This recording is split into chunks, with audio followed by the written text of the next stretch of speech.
Hello everyone, कैसे हैं आप सभी लोग। उम्मीद करता हूँ बढ़िया होंगे। तो मेरा नाम है मोहम्मद शाहनवाज और आज हम लोग फ्लूवियल जोमोर्फोलॉजी के बारे में पढ़ेंगे।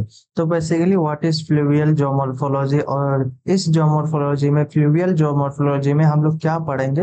बेसिकली हम लोग पढ़ेंगे फ्लूवियल लैंडफॉर्म्स के बारे में, यानी कि फ्लूवियल लैंडफॉर्म्स क्या होते हैं, इसके कितने टाइप्स होते हैं, ये कैसे फॉर्म होते हैं, इनका ओरिजिनेशन कैसे होता है, ये सब आज इस वीडियो में पढ़ेंगे। So without wasting our time, let's start this video. So basically, what is fluvial landforms?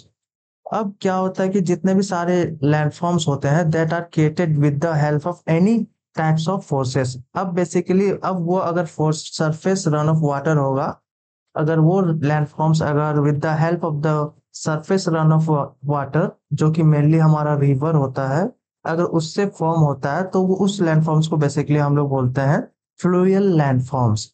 So the landforms created by surface runoff water with the help of exogenetic processes like wind, groundwater, sea waves, periglacial processes, that landforms known as fluvial landforms. So the landforms either curved out, यानी कि या तो वो बनता है due to erosion, या फिर build up यानी कि उठ जाता है, उभरता है ड्यू टू डिपोजिशन। अब इरोजन में क्या होता है कि कटिंग होता है, अब डिपोजिशन में जो होता है वो सेडिमेंट्स डिपोजिट होते हैं।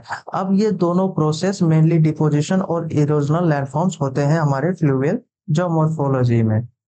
Bye running water are called fluvial landform, जैसे कि रनिंग वाटर या फिर सरफेस रन ऑफ वाटर, जो कि मेनली हमारा रिवर होता है, इसके जरिए क्रिएटेड हो और वो सारे लैंडफॉर्म्स, उसको हम लोग उस लैंडफॉर्म्स को हम लोग फ्लूवियल लैंडफॉर्म्स बोलते हैं। अब बेसिकली जो यहाँ मेन एजेंट होता है वो रिवर होता है। अब रिवर के बारे में हम लोग कुछ जानेंगे कि रिवर का लाइफ कैसे होता है। सो बेसिकली हम लोग एक normal person, normal human beings का लाइफ अगर देखें तो इसमें भी बेसिकली हमारे जो नॉर्मल पीपल या फिर नॉर्मल पर्सन के बेसिकली तीन स्टेजेस होते हैं। पहला जो स्टेज होता है वो होता है यंग स्टेज, जहाँ पे वो बहुत ही ज्यादा अटेंटिव होता है, एनर्जेटिक होता है। सेकंड स्टेज हमारा हो जाता है मैच्योर स्टेज, जहाँ पे वो थोड़ा सा थक जाता है, मैच्योरिटी उसके अंदर आ जाती है। और जो थर्ड स्टेज होता है वो होता है लास्ट स्टेज, जो कि होता है हमारा ओल्ड स्टेज। तो उस ओल्ड स्टेज में बेसिकली जो हमारा एनर्जी है वो बिल्कुल खत्म हो जाता है। तो वैसा ही सेम हमारा रिवर सिस्टम के साथ होता है, ड्रेनेज सिस्टम के साथ होता है। जो हमारा पहला रिवर का जो एज होगा वो बेसिकली होगा हमारा यंग स्टेज, यंग स्ट्रीम। इसमें बेसिकली जो वेलोसिटी होगा रिवर का, वेलोसिटी होगा वो बहुत ही ज्यादा होगा, वेलोसिटी ज्यादा होगा। इसके वजह से जो हमारा रिवर का जो ट्रांस ट्रांसपोर्टे ट्रांसपोर्टेशन कैपेसिटी है वो भी ज्यादा होगा। अब वेलोसिटी ज्यादा है, सिंपल सा बात है, इसका मतलब इरोजनल प्रोसेस भी बहुत ही रैपिड वे में होंगे। ये जो हमारा यंग स्टेज का बात हो रहा है। अब इरोजनल रैपिड वे में होंगे, बेसिकली यहाँ पे और एक चीज होता है, जो स्लोप होता है वो हमारा स्टीप स्लोप होगा, यानी कि कुछ इस टाइप के स्लोप में बनता है ये लैंडफॉर्म्स। ये यंग स्टेज में बेसिकली इस टाइप का स्लोप होता है। हमारा सेकेंड स्टेज आता है मेच्योर स्टेज, जहाँ पे जो वेलोसिटी है ये थोड़ा सा कम हो जाता है। वेलोसिटी कम हो जाएगा, इसका मतलब ट्रांसपोर्टेशन कैपेसिटी जो है, ट्रांसपोर्टेटिंग कैपेसिटी जो है वो भी कम हो जाएगा। और ट्रांसपोर्टेशन कैपेसिटी कम होने की वजह से इरोजनल प्रोसेसेस भी कम होंगे। अब इस स्टेज में बेसिकली वेलोसिटी भी बहुत ही कम हो जाता है, और जो स्लोप हो जाता है वो मॉडरेट स्लोप हो जाता है। अब हमारा लास्ट स्टेज आता है हमारा ओल्ड स्टेज।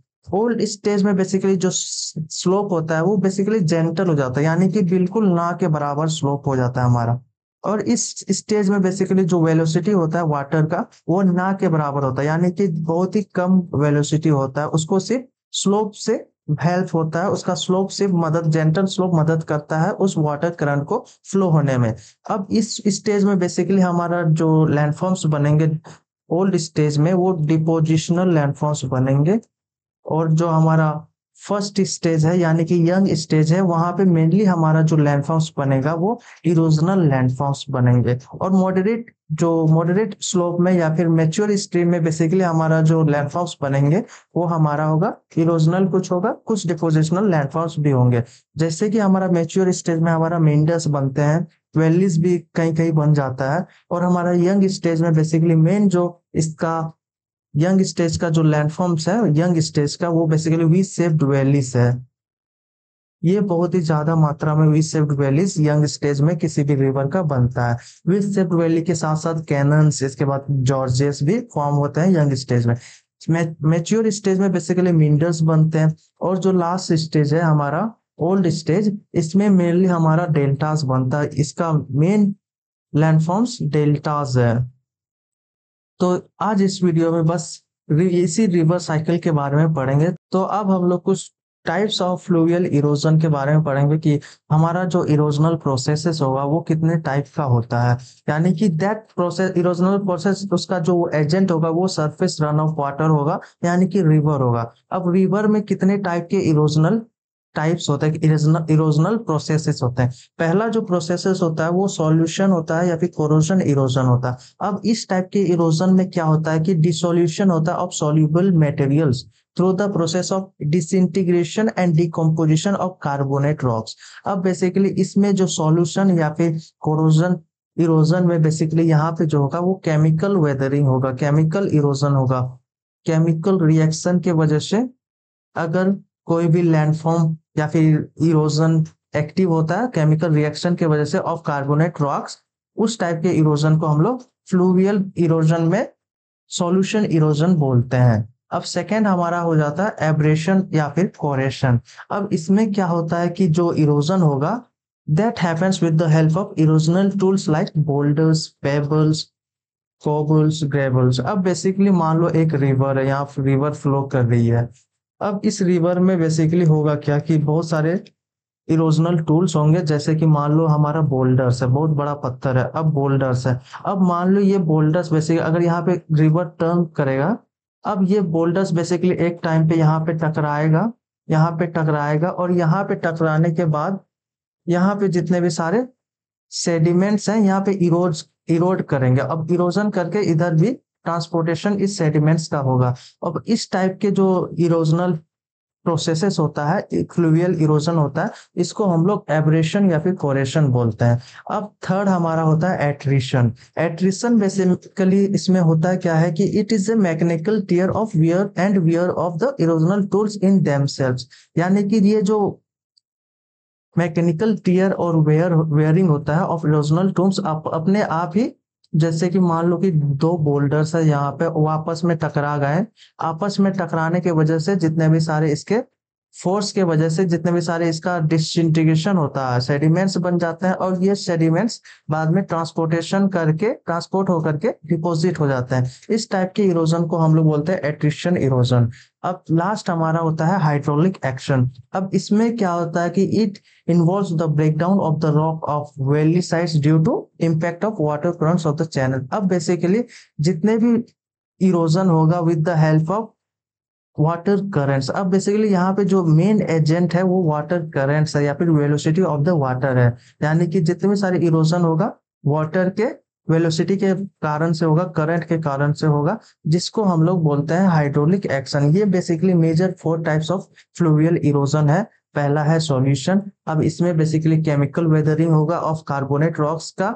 सेकेंड है हमारा एब्रेशन। एब्रेशन में क्या होगा, बेसिकली जो इरोजनल टूल्स होते हैं हमारे, जैसे कि बोल्डर्स हो गए, पेबल्स हो गए, they help in erosion. So basically इस टाइप को हम लोग एब्रेशन बोलते हैं। और थर्ड हमारा होता है एट्रिशन। एट्रिशन में basically mechanical tearing and wearing होता है of erosional tools in themselves. यानी कि दो आपस में पत्थर, बड़े बड़े पत्थर टकराएंगे, वो एक्सप्लोड करेंगे और फोर्स के वजह से वो सेडिमेंट्स में डिसइंटीग्रेट हो जाएंगे, जिसके वजह से उसका ट्रांसपोर्टेशन होगा। और इस टाइप के जो इरोजनल प्रोसेस है उसको बोलते हैं एट्रिशन। अब चौथा में है हमारा लास्ट जो होता है वो हाइड्रोलिक एक्शन होता है। यानी कि जितने भी सारे इरोजनल प्रोसेसेस हैं that are occur due to water currents. अब इस टाइप के इरोजनल प्रोसेस को, यानी कि जो कि वाटर करंट्स के थ्रू इरोड होते हैं, उसको हम लोग बोलते हैं हाइड्रोलिक एक्शन। ये बेसिकली 4 टाइप्स ऑफ फ्लोवियल इरोजन है। अब हम लोग कुछ इरोजनल लैंडफॉर्म्स के बारे में पढ़ेंगे, जैसे कि रिवर वैलीज। ये बेसिकली हमारा यूथ स्टेज में बनता है। वाटरफॉल्स ये भी यूथ स्टेज में बनता है। Rapids, pot holes, structural benches, river terraces and meanders, these are the major erosional landforms. आज इस वीडियो में बेसिकली हम सिर्फ और सिर्फ कवर करेंगे इरोजनल लैंडफॉर्म्स के बारे में। इसके नेक्स्ट वीडियो में हम लोग पढ़ेंगे डिपोजिशनल लैंडफॉर्म्स के बारे में। सो हमारा जो मेजर पहला जो यूथ स्टेज में हमारा लैंडफॉर्म्स बनता है वो बनता है हमारा रिवर वैलीज। ये मेनली वी शेप में होता है river valleys. The valley curved out by the rivers are significant erosional landforms. ये बेसिकली यूथ स्टेज में होता है, मेजर यूथ स्टेज में होता है। The shape and dimension of fluvially originated valleys change with the advancement of the stages of fluvial cycle of erosion। अब basically जितने भी सारे इरोजनल लैंडफॉर्म्स होते हैं that are created with the help of surface run off water, ये basically जो fix नहीं होता इसका शेप एंड स्ट्रक्चर। अब ये बेसिकली हमेशा चेंज होते रहता है। अब जैसे कि एग्जांपल के लिए मान लो कि जैसे कि हमारा वी शेप वैली है, ये हमेशा वी शेप वैली नहीं रहेगा। वी शेप वैली के बाद हमारा यू शेप बन जाएगा, यू शेप के बाद हमारा मे भी हो सकता है कुछ और स्ट्रक्चर बन जाएगा। तो इसी तरीके से कोई भी हमारा इरोजनल लैंडफॉर्म कभी भी परमानेंट नहीं होता, ये हमेशा चेंज होते रहता है। The valley formed in the youthful stage of fluvial cycle of erosion and in the initial stage of valley develop is V-shaped valley। Initially V-shaped valleys बनता है and having steep slope। अब basically जो V shaped valley का जो slope रहेगा वो बहुत ही ज्यादा स्टीप रहेगा, स्टीप वैली साइड रहेगा of convex element. Such type of V shape valleys are the result of accelerated rate of down cutting. अब बेसिकली जितने भी सारे वी शेप का फॉर्मेशन, जो वैलीज का फॉर्मेशन होता है, ये मेनली होता है due to down cutting of rocks, यानी कि वर्टिकल इरोजन के थ्रू ये फॉर्म होता है। अब मान लो कि कोई भी एक रिवर फ्लो कर रही है, अब रिवर मान लो यहाँ फ्लो कर रही है, बीच में हमारा एक मान लो कि बीच में एक माउंटेनियस रीजन है, एक माउंटेनियस रीजन है। अब बेसिकली यहाँ पे जो रिवर फ्लो कर रही है, रिवर यहाँ पे फ्लो कर रही है, अब क्या होगा? अब बेसिकली यहाँ पे दो पॉसिबिलिटीज है, या तो ये रिट्रीट कर देगा, वापस चला जाएगा रिवर का पानी। दूसरा पॉसिबिलिटीज है कि ये इसको बेसिकली कट करेगा, कट करके उधर आगे की तरफ जाएगा। अब बेसिकली यहाँ पे जब कट करेगा, कट करने के वजह से ये इसका जो माउंटेन का जो स्ट्रक्चर है वो कुछ इस टाइप का हो जाएगा, यहाँ पे वैली बनेगा और यहाँ पे रिवर फ्लो करेगा। इस टाइप के हम लोग को स्ट्रक्चर को बोलते हैं हम लोग वी शेप वैली। अब बेसिकली वी शेप वैली भी दो टाइप का होता है, टाइप नहीं बोल सकते हैं, बेसिकली वी शेप का जैसा ही होता है, बट इसका स्लोप जो रहता है वो बेसिकली बहुत ही ज्यादा स्टीप रहता है। जो पहला है जॉर्जेस और दूसरा है कैनन्स। अब जॉर्जेस में क्या होता है, it is also form due to active down cutting of, यानी कि वर्टिकल इरोजन जब भी होता है वर्टिकल इरोजन के थ्रू होता है। अब मैंने यहाँ पे बताया ये वर्टिकल इरोजन नहीं है, इस टाइप के इरोजन को हम लोग बोलते हैं हेडवर्ड इरोजन, हेडवर्ड इरोजन। इस प्रोसेस में हेडवर्ड इरोजनल प्रोसेसेस में भी वैली फॉर्म होते हैं, और जो गॉर्जेस एंड कैनियंस होते हैं इसमें भी हेडवर्ड इरोजनल में भी फॉर्म होते हैं। अब यहाँ पे बोला गया था एक्टिव डाउन कटिंग। अब डाउन कटिंग में बेसिकली होगा क्या कि जो हमारा लैंडफॉर्म्स होगा, अब मान लो एक रिवर है, यहाँ पे रिवर है, अब यहाँ पे मान लो रिवर ओरिजिनेट होता है, अब यहाँ पे मान लो और एक माउंटेन है, ठीक। एक मिनट में क्लियर इमेज बनाता हूँ।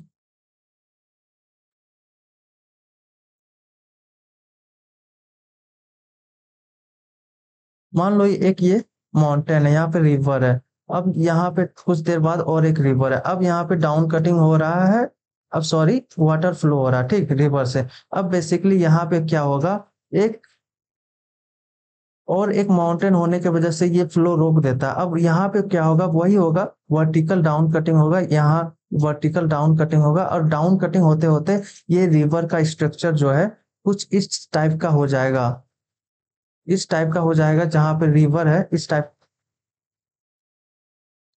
रिवर का स्ट्रक्चर कुछ इस टाइप का हो जाएगा जहां से बीच में से वाटर फ्लो करेगा। अब इस टाइप के जो डाउन कटिंग होगा इसको हम लोग, यहाँ पे जो हमारा डाउन कटिंग हो रहा है, एक्टिव वर्टिकल इरोजन हो रहा है, इस टाइप के इरोजनल से जो प्लेटफॉर्म्स बनते हैं, जो यूथफुल स्टेज में रहता है वो रिवर्स वैली होता है, मेनली वी शेप वैली होता है। और सेकंड हमारा होता है गॉर्जेस होता है, थर्ड हमारा कैनन्स होता है। गॉर्जेस और कैनन्स बहुत ही सिमिलर होते हैं, कुछ माइनर सा डिफरेंस है। अगर किसी भी गॉर्जेस का साइज, अगर साइज और उसका डायमेंशन देखा जाता है, इसी के बेसिस पे डिवीजन होता है इन दोनों का। अगर किसी भी लैंडफॉर्म्स का भी सिर्फ वैली का अगर लैंडफॉर्म्स है, अगर उसका साइज और डायमेंशन छोटा है तो उसको गॉर्जियस कंसीडर किया जाता है। अगर वही साइज और डायमेंशन में बहुत ही ज्यादा बड़ा है तो उसको कैनन्स बोलते हैं। अब ये भी बेसिकली वर्टिकल इरोजन और साथ साथ हेडवर्ड इरोजन के चलते फॉर्म होता है। अब इसमें भी डाउन कटिंग होता है या फिर हेडवर्ड इरोजन होता है। अगर वर्ल्ड का मेजर डीपेस्ट गॉर्ज की बात करें तो वो काली गंडकी जॉर्ज है, जो कि हमारा नेपाल में सिचुएटेड है। नेपाल में it is the world's deepest gorges. अब हमारा नेक्स्ट कैनन्स है। कैनन्स भी सेम जॉर्जेस के तरह ही होता है। अब यहाँ पे देख सकते हैं ये जॉर्जेस है, जहाँ पे जो स्लोप है इसका आई लाइट स्ट्रक्चर में है, एकदम 90 डिग्री में होता है। अब कैनन में होता है क्या, ये थोड़ा सा जो स्लोप होता है ये थोड़ा सा टिल्टेड हो जाता है। ये वर्टिकल पूरा पूरा तरीके से 90 डिग्री में नहीं होता। ये भी बेसिकली स्टीप स्लोप होता है, but in comparison to gorges ये थोड़ा सा कम होता है, वर्टिकल कम होता है, 90 डिग्री कम होता है। So it is the extended form of George's. जैसे कि मैंने पहले बताया था, बहुत ही माइनर सा फर्क है जॉर्ज और कैनन्स में। वो बेसिकली फर्क है साइज और डायमेंशन को। अगर वर्ल्ड का फेमस जॉर्ज की बात करें, सॉरी कैनन्स की बात करें, तो the Grand Canyon of the Colorado river, ये बहुत ही पॉपुलर है, आपने शायद सुना भी होगा, जो कि एरिजोना स्टेट में सिचुएटेड है, in the country of USA, America में सिचुएटेड है। और इसका बेसिकली जो लेंथ है वो 482 किलोमीटर्स तक लेंथ है और 2000 किलोमीटर्स तक इसका डेप्थ है। So the Grand Canyon of the Colorado river is the one of the famous canyon in the world. अब अगर लॉन्गेस्ट की बात करें तो वो है यारलंग सांगपो ग्रैंड कैनियन, जो कि यारलंग सांगपो रिवर के द्वारा तिब्बत में बनता है, जो कि जिसका जो डेप्थ है वो बेसिकली 5500 मीटर्स तक है डेप्थ। अब हमारा नेक्स्ट स्ट्रक्चर आता है, नेक्स्ट लैंडफॉर्म्स आता है हमारा वाटरफॉल्स। अब वाटरफॉल्स कैसे बनता है? अब basically waterfalls is a may be defined as a vertical drop of water of enormous volume from a great height in the long profiles of the river। अब basically कोई भी रिवर है, या मान लो यहाँ पे रिवर फ्लो कर रहा था, अब मान लो अचानक से जो इसका जो एलिवेटेड हाइट है उसमें अगर वहां से कोई भी वाटर ड्रॉप्स या फिर रिवर फॉल करता है, उस टाइप के स्ट्रक्चर को हम लोग वाटरफॉल बोलते हैं। अब ये फॉर्म कैसे होता है? अब ये फॉर्म बेसिकली इसीलिए होता है क्योंकि यहाँ पे जो रॉक्स होते हैं वो अनइवन होते हैं, यानी कि हार्ड रॉक होते हैं और सॉफ्ट रॉक होते हैं। अब बेसिकली हम सभी जानते हैं कि जो सॉफ्ट रॉक होता है वो बेसिकली जल्दी इरोड होता है। मान लो कि इसका स्ट्रक्चर कुछ ऐसा होगा, ये बेसिकली मान लो कि एक हिली एरिया था, माउंटेनस रीजन था। अब इसका जो कॉम्पोजिशन होगा वो हम लोग जानते हैं कि सॉफ्ट रॉक होगा, सॉरी सॉफ्ट रॉक होगा। अब सॉफ्ट रॉक होने की वजह से ये क्या होगा, धीरे धीरे इरोड करेगा, धीरे धीरे ये इरोड करेगा, धीरे धीरे इरोड करेगा और इसका स्ट्रक्चर कुछ पीछे चलते रहेगा, पीछे चलते जाएगा और फाइनली यहाँ इस टाइप का स्ट्रक्चर में ये जो ये जो पूरा एरिया है ये इरोजन के वजह से गायब हो जाएगा, इरोड हो जाएगा। अब इरोड हो जाने की वजह से इसका जो स्ट्रक्चर है कुछ इस टाइप में फॉर्म करेगा, इस टाइप का स्ट्रक्चर होगा। अब इसी टाइप के स्ट्रक्चर को हम लोग बोलते हैं वाटरफॉल। अब वाटरफॉल में भी बेसिकली और एक स्ट्रक्चर बनता है जो कि हम लोग यहाँ पे बनता है, ये वो डिप्रेशन टाइप का बनता है। अब इसी डिप्रेशन को हम लोग बोलते हैं प्लंज पूल। और ये प्लंज पूल बेसिकली जो एक्टिव डाउन कटिंग की वजह से होता है कि जितने भी सारे सेडिमेंट्स या फिर जितने भी एजेंट्स आते हैं रिवर के थ्रू, ये बेसिकली वर्टिकल डाउन कटिंग करता है। और यहाँ पे कुछ देर के बाद में भी थाउजेंड्स ऑफ ईयर लेटर यहाँ पे एक छोटा सा डिप्रेशन बनता है, एक छोटा सा डिप्रेशन बनता है। इसी डिप्रेशन को हम लोग बोलते हैं प्लंज पूल। प्लंज पूल इसी डिप्रेशन को हम लोग बोलते हैं। तो अब हम लोग समझ गए वाटरफॉल्स कैसे बनता है। अब हम लोग पढ़ते हैं रैपिड्स के बारे में। अब रैपिड्स बेसिकली वाटरफॉल का ही स्मॉलर वर्जन है। जैसे कि हमने पढ़ा था जॉर्जेस का जो स्मॉलर वर्जन है, सॉरी लार्जर वर्जन है, उसको कैनन्स बोलते हैं। वैसे यहाँ पे जो वाटरफॉल्स का स्मॉलर वर्जन है उसको रैपिड्स बोलते हैं। रैपिड्स में भी सेम ऐसे होता है, अनइवन स्ट्रक्चर ऑफ रॉक्स होता है। यहाँ पे मान लो ये सॉफ्ट रॉक है, ये रेसिस्टेंट रॉक है, यानी कि हार्ड रॉक है। यहाँ फिर से हमारा सॉफ्ट रॉक हो गया, ये हार्ड रॉक हो गया, ये सॉफ्ट रॉक हो गया, ये हार्ड रॉक हो गया, ये सॉफ्ट रॉक, ये हार्ड रॉक। अब होता क्या है कि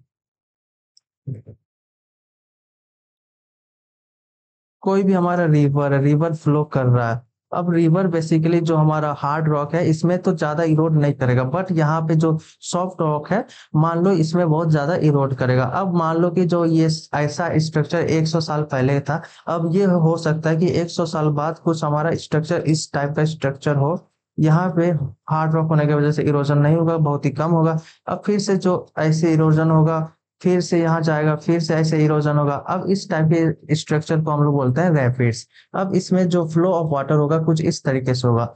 यहाँ पे पानी आएगा, यहाँ पानी आएगा, यहाँ पे गड्ढा में जाएगा, यहाँ से फिर उछल जाएगा पानी, फिर यहाँ गड्ढा में जाएगा, फिर उछल जाएगा पानी, फिर यहाँ गड्ढा में जाएगा, फिर उछल जाएगा पानी। अब ये जो स्ट्रक्चर बनता है, जो रैपिड्स जो बनते हैं, अब रैपिड्स बेसिकली होता है क्या, ये बेसिकली जो वेलोसिटी के साथ आता है, जो पानी उछल जाता है जिस गड्ढे के वजह से, उस गड्ढे को हम लोग रैपिड्स बोलते हैं। आप लोग सुने होंगे कि जो हरिद्वार है या फिर बोलते हैं ऋषिकेश, वहां पे एक बहुत ही ज्यादा फेमस राफ्टिंग, इसको राफ्टिंग बोलते हैं, फेमस टूर या फिर बोलते हैं फेमस एक्टिविटी है, उसको राफ्टिंग बोलते हैं। वहां पे बहुत ही ज्यादा फेमस है। वहां पे देख सकते हो कि एक नाव में बेसिकली 4 पर्सन जाते हैं लाइफ सेविंग जैकेट पहन के, वहां पे राफ्टिंग करते हैं। राफ्टिंग में होता है क्या, जो अचानक से ये जो उछलता है जो गड्ढा के वजह से पानी जो उछलता है, इसी को हम लोग रैपिड्स बोलते हैं। इसी की वजह से राफ्टिंग भी पॉसिबल होता है। और ये बेसिकली रैपिड्स मेनली हमारा मेच्योर स्टेज और हमारा यंग स्टेज में ज्यादा बनते हैं।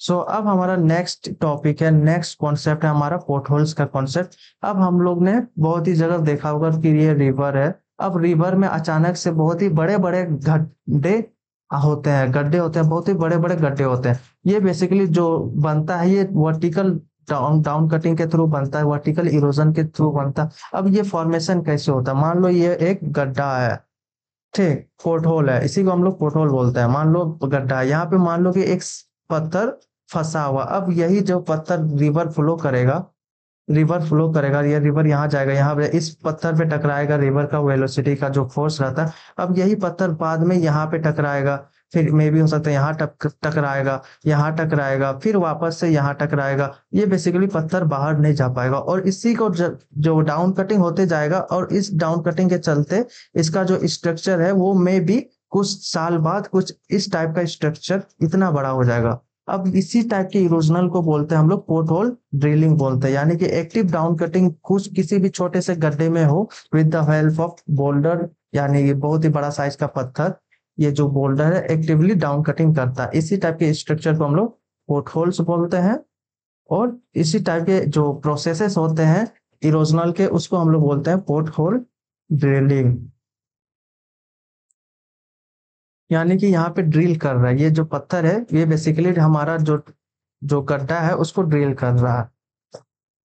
नेक्स्ट हमारा जो लैंडफॉर्म्स आता है वो रिवर ट्रेसेस। अब बेसिकली ये क्या होता है कि ये स्टीपर लाइट स्लोप में रहता है, इस टाइप का स्ट्रक्चर होता है। अब बेसिकली ये जो फॉर्मेशन होता है वो वैलीज होता है। मान लो कुछ साल पहले ये ऐसे था, एक्टिव डाउन कटिंग की वजह से यहाँ कुछ फिर ऐसे हो गया, फिर इसका डाउन कटिंग हुआ, फिर ऐसे हो गया, फिर डाउन कटिंग हुआ, फिर ऐसे हो गया। तो इसी को हम लोग बोलते हैं river terraces. Terraces like structure होता है, इस टाइप का स्ट्रक्चर बन जाता है यहाँ पे, और इसी को हम लोग बोलते हैं रिवर ट्रेसेस। इसके भी दो टाइप होते हैं, एक फेयर ट्रेसेस होता है जहाँ पे जो सिमिलर डायमेंशन में होता है, सिमिलर कैटेगरी में होता है। एक होता है अनफेयर ट्रेसेस, यहाँ पे कोई पेयर नहीं रहेगा, कोई भी सिमिलरिटीज नहीं रहेगी, कैसे भी तरह करके बन जाएगा टेरेसेस लाइक स्ट्रक्चर, बस होना चाहिए। So basically the narrow flat surfaces on either side of the valley floor are called river terraces which represent the level of formal river. अब बेसिकली फॉर्मर वैली फ्लोर्स को represent करता है,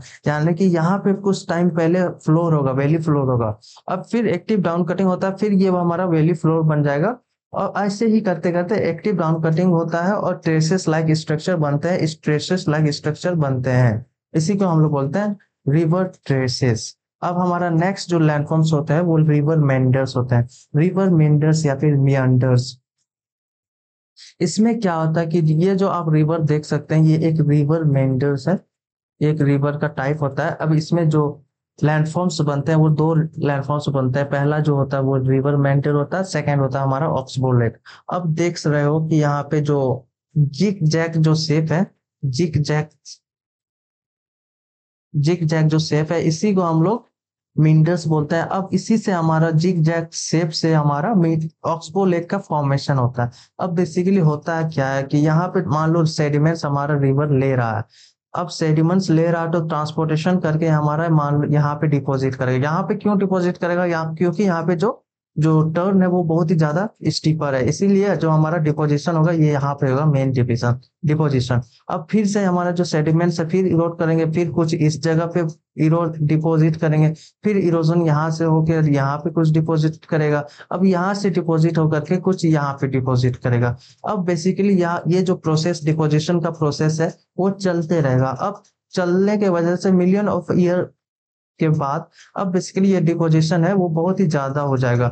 अब deposition ज्यादा होने की वजह से यहाँ पे सेडिमेंट्स डिपॉजिट हो जाएंगे। अब सेडिमेंट्स यहाँ पे डिपॉजिट हो गया तो ये बेसिकली आप देख सकते हो कि ये जो पूरा रिवर का कोर्स है वो ब्लॉक हो गया। अब रिवर क्या करेगा? अब रिवर क्या करता है कि ये इधर हेडवर्ड इरोजन करने स्टार्ट कर देता है।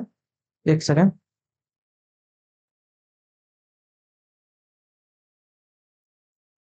ये रिवर हेडवर्ड इरोजन स्टार्ट कर देता है। हेडवर्ड अब इरोजन करते करते जो नया रिवर का पाथ बनेगा, कोर्स बनेगा, ये कुछ इस टाइप का कोर्स बनेगा।